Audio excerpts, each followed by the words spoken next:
হুজুর ভাসানীর কনিষ্ঠ পুত্র আবু বকর খান ভাসানী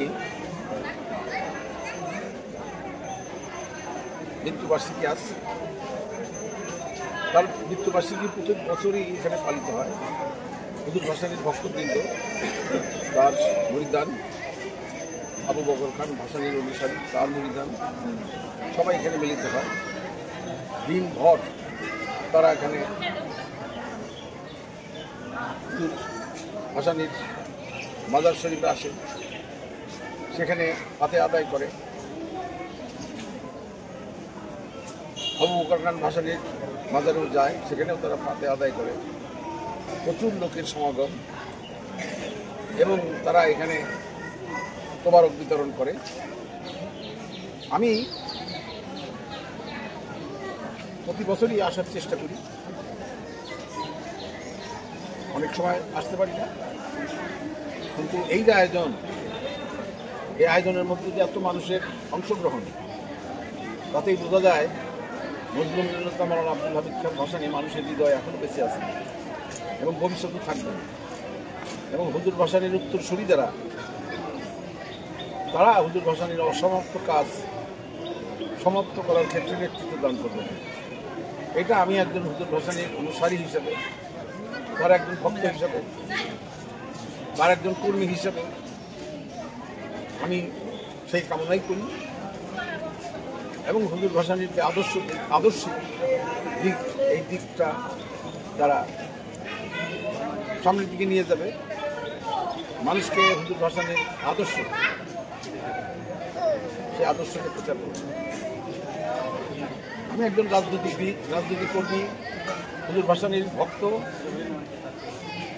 বিএনপির প্রতিষ্ঠার সঙ্গে জড়িত, সেটাও হুজুর ভাসানীর নির্দেশক্রমেই জিয়া রহমানের সঙ্গে একত্রে দল করেছিলাম।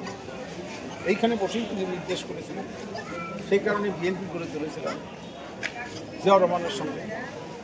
এবং হুজুর ভাসানী বলেছিলেন জিয়া রহমান একটা ভালো ছেলে। তখন জিয়া রহমান কিন্তু সেনাবাহিনীর ডেপুটি প্রধান। সেই সময়ে মওলানা সাহেব বলেছিলেন, সেখানে মুশফিকুর রহমান দাদুমিয়া ছিল, টাঙ্গাইলের আব্দুর রহমান ছিল, এদের সামনেই উনি ওনার জীবনের শেষ কথা আমাদেরকে বলেছিলেন, এই হিন্দুখানায় বসে।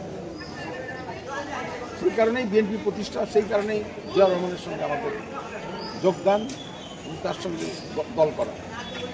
হুজুর ভাসানীর মৃত্যুর আগেও তাকে ছেড়ে যায়নি, হুজুর ভাসানীর মৃত্যুর পরেও, ওফাতের পরেও তাকে ছেড়ে যায়নি।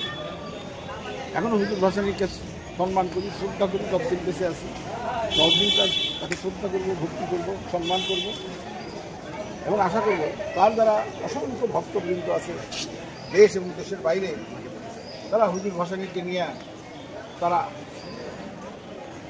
গর্ব করবে, তার পথকে অনুসরণ করবে, তার উদ্দেশ্যে যার যার অবস্থান থেকে তাসবিহ তেলাওয়াত করবে, আল্লাহর দরবারে মাগফিরাত কামনা করবে। এইটুকু আশা তো আমি করতেই পারি সকলের কাছে। এই যে অসংখ্য ভক্তবৃন্দ, এই যে বছরে একবার একটা উপলক্ষ করেই কিন্তু মানুষ একাত্র হয়, প্রতিদিন কিন্তু একাত্র হয় না। হুজুর ভাসানী তার জীবদ্দশায় প্রতি বছর ওরস করতেন। আবু বকর খান ভাসানীও তার অনুসারীদের নিয়ে ওরস করতেন। তার মৃত্যুর পর